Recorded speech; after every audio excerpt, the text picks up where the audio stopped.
నమస్తే. Shaft academy of media arts cinematography కోర్సుకు స్వాగతం. నేను డాక్టర్ చిలుకమరి నటరాజ్. మనము ఈ సినిమాటోగ్రఫీ కోర్సుని right from the history of cinematography start చేసి డిఫరెంట్ మాడ్యూల్స్లో డిఫరెంట్ సబ్జెక్ట్స్ని ప్రాక్టికల్ థియరీ ఓరియంటేషన్లో మనం డెవలప్ చేసుకుంటూ నేర్చుకుంటూ వస్తున్నాం. ఒక్కొక్క మాడ్యూల్లో ఒక్కొక్క సబ్జెక్ట్ని ఎలాబొరేటెడ్గా డిస్కస్ చేసుకుంటూ వస్తున్నాం.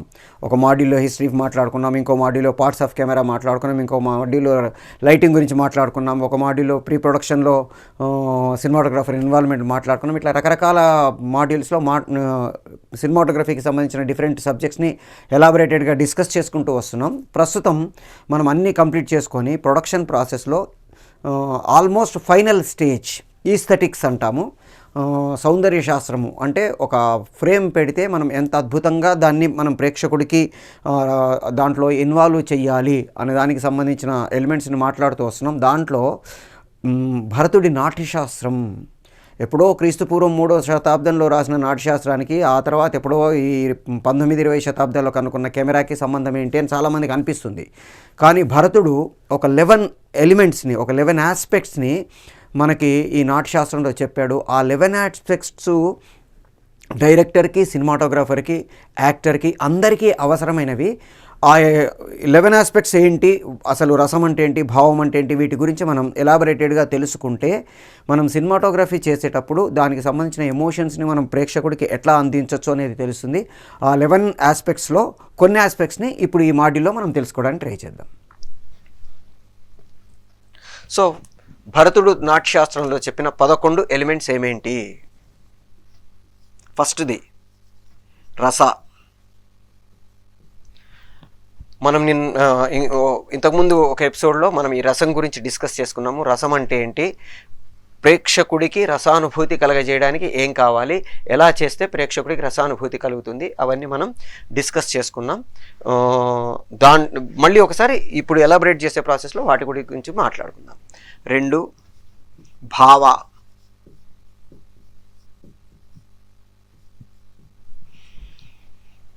ఈ భావం అంటే ఏంటి, విభావం అంటే ఏంటి, అనుభవం అంటే ఏంటి కూడా ఇంతకుముందు ఒక ఫుల్ ఎపిసోడ్లో మనం డిస్కస్ చేసుకున్నాం.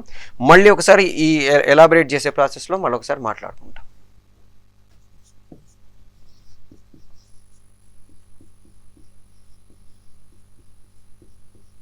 అభినయ.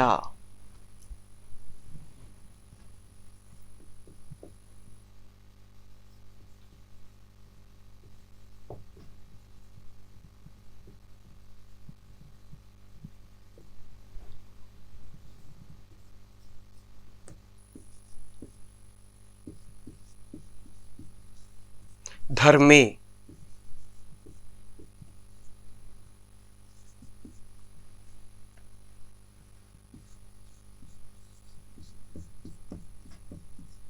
వృత్తి.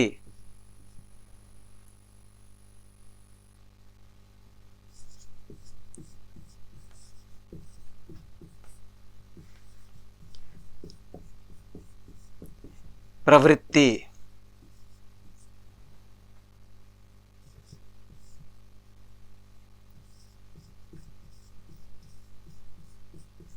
సిద్ధి.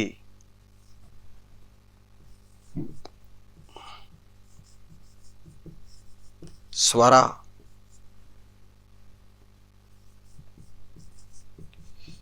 ఆతోద్య.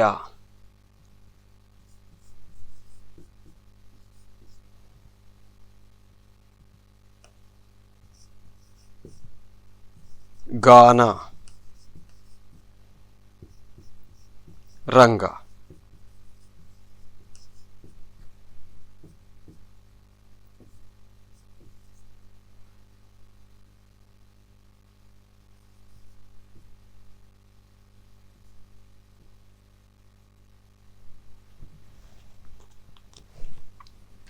సో ఇప్పుడు మనం ఒక్కొక్క దాని గురించి మాట్లాడుకుందాం. ఫస్ట్ రసాస్. రసము అంటే ఏంటి? ఫస్ట్ ఒక మాడ్యూల్లో మనం డీటెయిల్గా మాట్లాడుకున్నాం. మళ్ళొకసారి ఇప్పుడు ఎనలైజ్ చేసుకొని దాని నుంచి ముందుకెళ్దాం.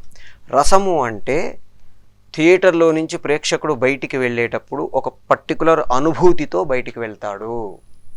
ఏదైతే ఆ అనుభూతి తీసుకొని బయటికి వెళ్తాడో ఆ మేజర్ అనుభూతిని మనం రసము అంటాము. అంటే ఒక పర్ఫార్మెన్స్ను చూస్తున్నప్పుడు ప్రేక్షకుల్లో కలిగే అనుభూతి, దాంట్లో ఐక్యమైపోయిన తర్వాత అతను పొందే ఏదైతే ఫీలింగ్, ఎమోషన్ ఉందో దాన్ని మనం రసం అంటాము. మనకి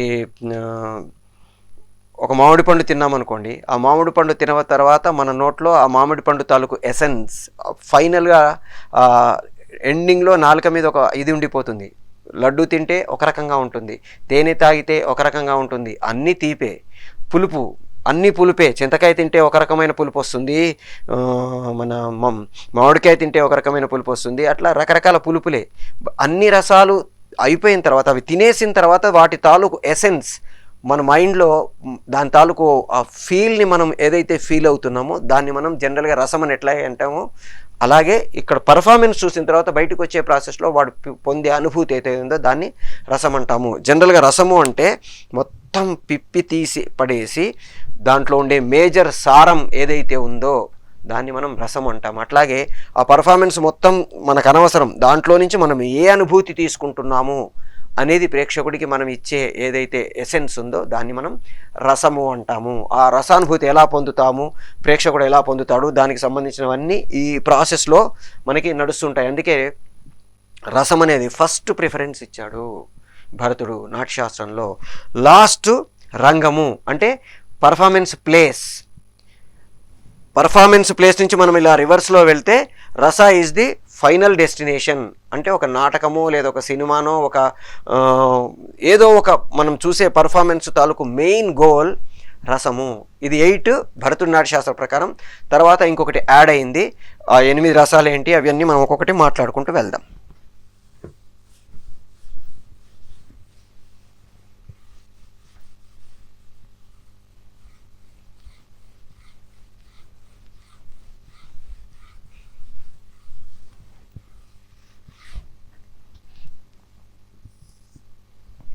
సో భరతుడి ప్రకారం 8 రసాలు. భరతుడి తర్వాత ఉద్భటుడు అనే వ్యక్తి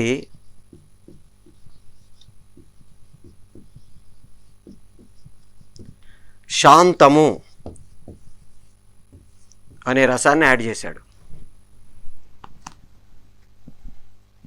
భరతుడి ప్రకారం శాంతం అనేది ఒక స్టేట్. ఏ ఫీలింగ్ అన్నా ఏ ఎమోషన్ అన్నా రావాలంటే ఈ శాంతం నుంచి స్టార్ట్ అవుతుంది. ఏ ఎమోషన్ అన్నా కంప్లీట్ అయిపోయిన తర్వాత మళ్ళీ శాంతంలోకి వెళ్తుంది. ఇది భరతుడు చెప్పిన పాయింట్.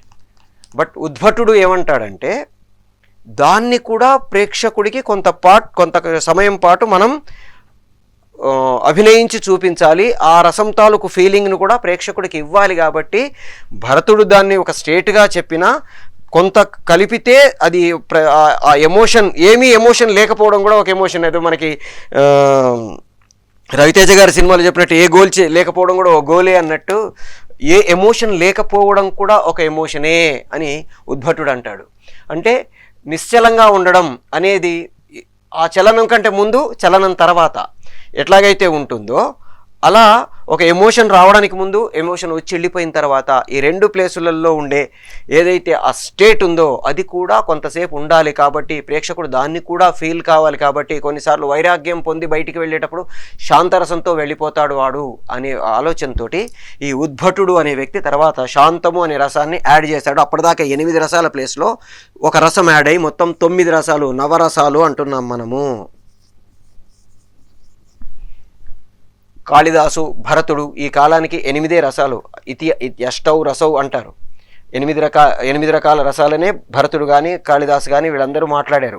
కాళిదాసు కానీ భరతుడు కానీ తర్వాతి కాలంలో అంటే దాదాపుగా క్రీస్తు పూర్వం 3వ శతాబ్దం తర్వాత, ఉద్భటుడు 2వ శతాబ్దం ఆ ప్రాంతం, ఆ ఉద్భటుడి కాలం తర్వాత నుంచి కూడా నవరసాలు అనేవి ఫిక్స్ అయిపోయాయి. అంతకుముందు 8 రసాలే.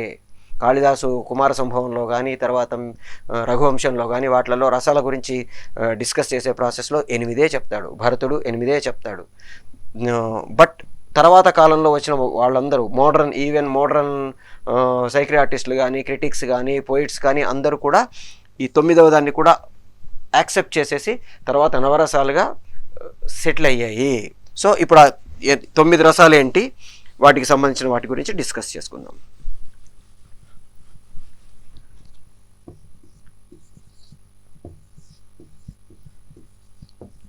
శృంగారము.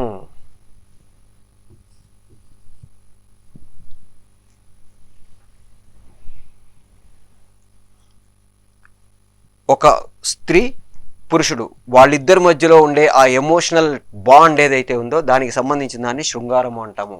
జనరల్గా రొమాన్స్ అనే పదాన్ని వాడుతుంటాం మనం. చాలామంది శృంగారం అనగానే సెక్స్ సెక్స్ సెక్స్ అనుకుంటారు. It's not sex, it is romance. ఒక ఇద్దరి మధ్యలో ఉండే అనుభూతి. It may not be physical.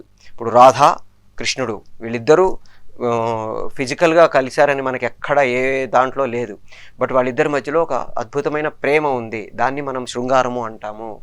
భోజుడు తన శృంగార ప్రకాశిక అనే పుస్తకంలో శృంగార ఏవ ఏకో రసః, శృంగము అంటే పీక్, అన్ని రసాల్లోకి అది చాలా ఇంపార్టెంట్ రసము. ఎందుకంటే ఈ సృష్టి ఆరంభం కానీ ముందుకు వెళ్ళడం కానీ అన్నీ దీన్ని బేస్ చేసుకునే జరుగుతాయి. ఒక స్త్రీ పురుషుల కలయిక లేకపోతే, స్త్రీ పురుషుల మధ్యలో ప్రేమ లేకపోతే ఆ తర్వాత ఉండే ఏవీ లేవు, అసలు ప్రపంచమే లేదు, సృష్టే లేదు. కాబట్టి శృంగారమే అద్భుతమైన రసము, ముఖ్యమైన రసము అని భోజుడు అంటాడు.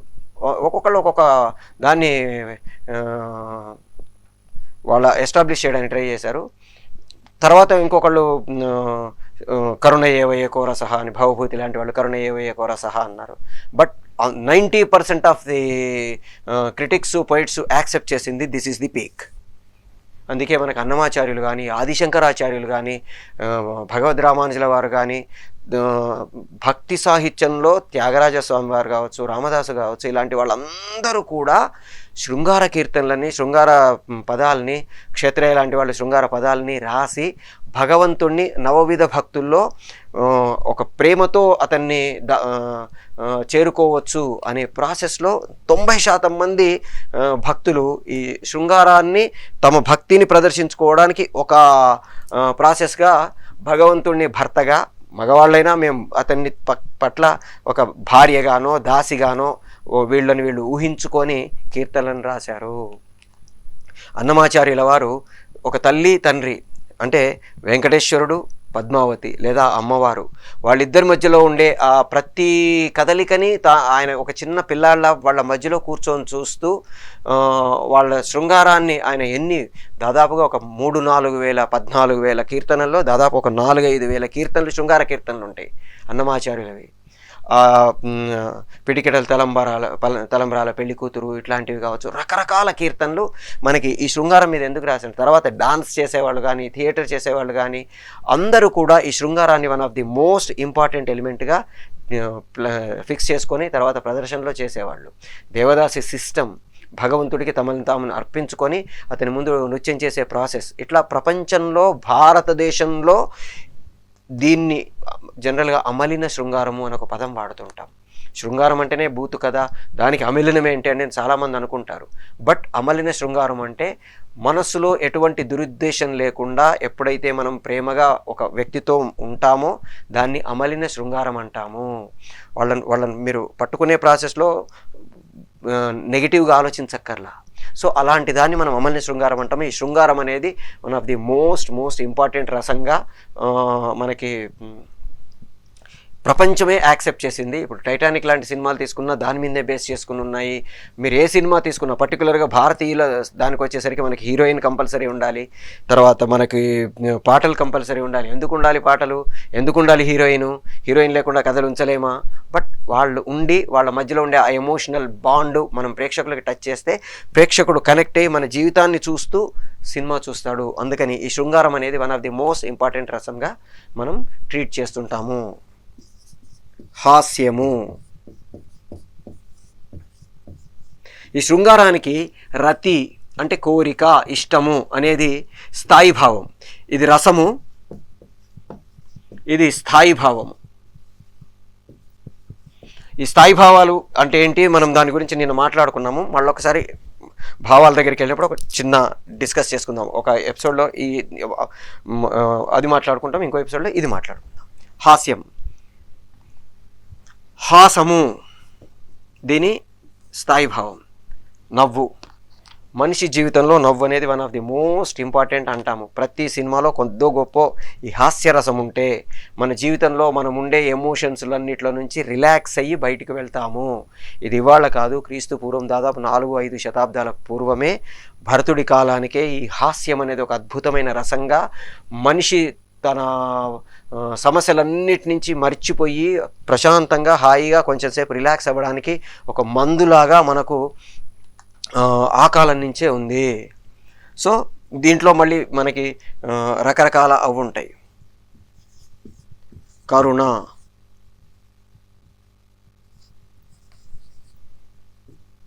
శోకము,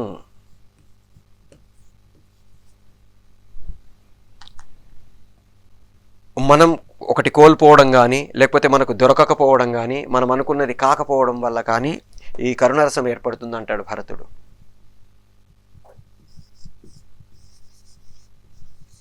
రౌద్రము,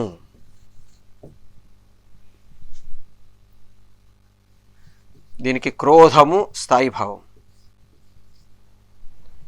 కోపం,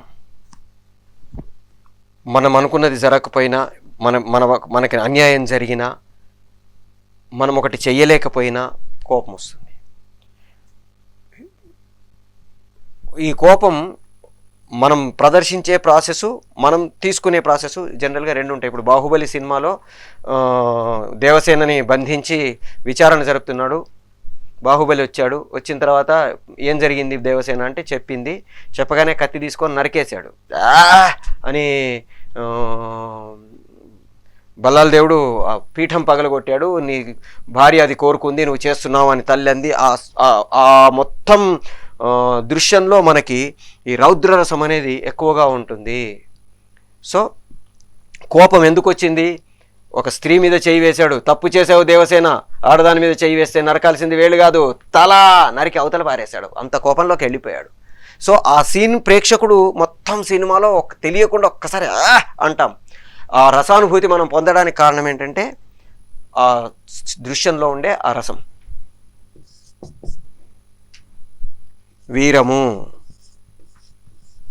ఉత్సాహము, దీని స్థాయి భావం. వీరము అంటే ఒక పని చేయాలనే కోరిక, ఆవేశము, పనిచేసే ప్రాసెస్లో మనం చూపించే దూకుడు, ఇవన్నిటిని వీరరసం అంటాం. అంటే ఇప్పుడు యుద్ధం చేసేటప్పుడు యుద్ధం చంపేస్తే క్రోధం కావచ్చు, కానీ చంపడానికి వీడు వెళ్ళే ముందు ఏదైతే ఆయుధాలు తీసుకోవడము, పరిగెత్తడాలు, ఇవన్నీ చేసే ప్రాసెస్ ఉందో దాన్ని మనం వీరరసం అంటాము.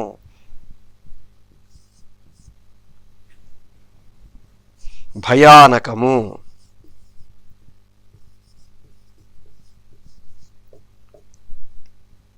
ఇది భయము, దీని స్థాయి భావం భయం. భయం ఎందుకు కలుగుతుంది ఏంటి? మనకి నిత్య జీవితంలో చాలా చూస్తున్నాం. ఎవరన్నా మనకంటే బలంగా ఉన్న వాళ్ళు కావచ్చు, లేకపోతే మనం కొత్త ప్లేస్కి వెళ్ళడం కావచ్చు, లేకపోతే ఎక్కడో ఒక ఎవరు లేని ప్లేస్లో ఉండడం కావచ్చు. ఇలాంటివన్నీ వాటి వల్ల మనకు భయం కలుగుతుంది అంటాడు భరతుడు.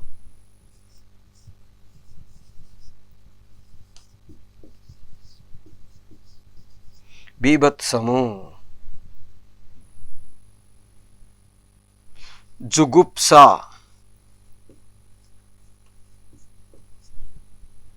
దీని స్థాయి భావం జుగుప్స. అంటే ఏదన్నా చూసినప్పుడు మనం దాన్ని భరించలేని స్టేజ్లో ఉంటే దాన్ని బీభత్సం అంటాము. మీకు ఒక రాంగ్ టర్న్ లాంటి సినిమా చూసారనుకోండి, ఆ సినిమా చూస్తున్నంతసేపు మనకు తెలియకుండా ఒక రకంగా ఫీల్ అవుతాం. కొంతమందికి కొన్ని సినిమాలు చూడకుండా మధ్యలో వెళ్ళిపోతారు. కాల్ లాంటి సినిమా ఉందనుకోండి, తలకాయ నరికారు, ఇట్లా రక్తం కారింది, ఇలా పడిపోయారు, ఇలాంటి కొన్ని భరించలేము. మీకు వైలెన్స్ ఎక్కువైపోతే ఆ వైలెన్స్ ఉన్న సినిమాలకి సెన్సార్ వాళ్ళు ఏ సర్టిఫికేట్ ఇస్తారు? యూతో పాటు కొన్నిసార్లు ఏ కూడా సర్టిఫికేట్ ఇచ్చారు అంటే అందులో అంటే పిల్లలు భరించలేని సిచ్యువేషను, పెద్దవాళ్ళు కూడా కొంత భరించలేని సిచ్యువేషన్ ఉందని అర్థం. ఇది కూడా ఒక రసం. కొంతమంది ఈ రసం కూడా ఇష్టపడతారు. రాంగ్ టర్న్ లాంటి సినిమాలు హిట్ కావడానికి కారణం అదే. లేకపోతే చాలా సినిమాలు మీరు అబ్జర్వ్ చేస్తే ఆ నరకడాలు, చంపడాలు, ఆ రక్తాలు అవన్నీ ఉంటే కొంతమంది ఇష్టపడతారు. ప్రపంచంలో రకరకాల మనుషులు ఉంటారు, వాళ్ళ కోసం మనం ఈ రసం చేయాలి. తర్వాత మన మొత్తంలో కొంత పార్ట్ ఇది కూడా కావాలి. ఇది ఉండి దీంట్లో నుంచి మనం శాంతానికి వెళ్తే ప్రేక్షకుడు దాంట్లో నుంచి రిలీఫ్ తీసుకుంటాడు.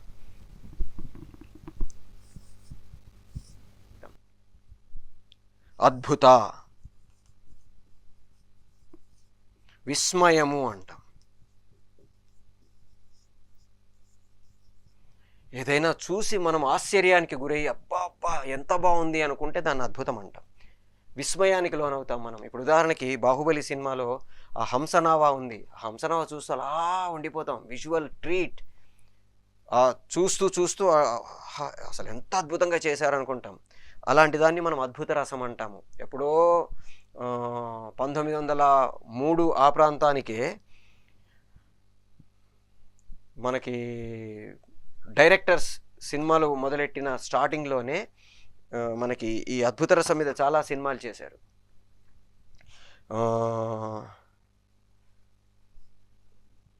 ద 4 ట్రబుల్ సమ్ హెడ్స్ అని ఒక సినిమా ఉంటుంది. తలకాయ పీకేస్తాడు, మాయమైపోతుంది, పక్కన పెడతాడు, మళ్ళీ ఇంకో తలకాయ మొలుస్తుంది, ఆ తలకాయ పీకి మళ్ళీ పక్కన పెడతాడు, ఇంకో తలకాయ మొలుస్తుంది, అది తీసి ఇంకో టేబుల్ మీద పెడతాడు, గిటార్ తీసుకొని వస్తాడు, టంటర వాయించుకుంటూ అవి కూడా గోల చేస్తుంటే వాటి తలకాయ బద్దలు కొడతాడు. ఇది సినిమా. అంటే అప్పట్లో సినిమా అంటేనే 2 నిమిషాలు 3 నిమిషాలకే మొత్తం సినిమాలు అయిపోయేవి. సినిమా స్టార్ట్ అయిన కొత్తల్లో మనకి జస్ట్ ఆ మూమెంట్ని చూపించడమే ఇంపార్టెంట్ అనుకున్న స్టేజ్ నుంచి ఎడిటింగ్ టెక్నాలజీ వచ్చిన తర్వాత ఎడిటింగ్ చేస్తూ సినిమాలు చేసే ప్రాసెస్ వచ్చేసరికి మారిపోయింది. ఈ అద్భుతం అనే రసం ఎప్పుడూ కూడా సినిమా సక్సెస్కి 70% కారణమయ్యే అవకాశాలు ఉంటాయి. ఆ సమయంలోనే థ్రిల్ చేయడం ప్రేక్షకుల్ని ఎంత చేస్తే ప్రేక్షకుడు అంత ఎంజాయ్ చేస్తాడు. Last but not the least శాంతం, క్షమ అంటాం. మనం ఫస్ట్లో మాట్లాడుకున్నట్టు ఈ మిగతా 8 రసాలు రావడానికి ముందు ఈ 8 రసాలు కంప్లీట్ అయిపోయిన తర్వాత మనకుండే స్టేట్ శాంతము. సో మనం పర్ఫార్మెన్స్ చేసేటప్పుడు చేయించేటప్పుడు ఒక డైరెక్టర్గా దీంట్లో ఏ రసాన్ని ప్రేక్షకుడికి ఇద్దామనుకుంటున్నాము. దీంట్లో అంగరసము అంగిరసము అని 2 ఉంటాయి.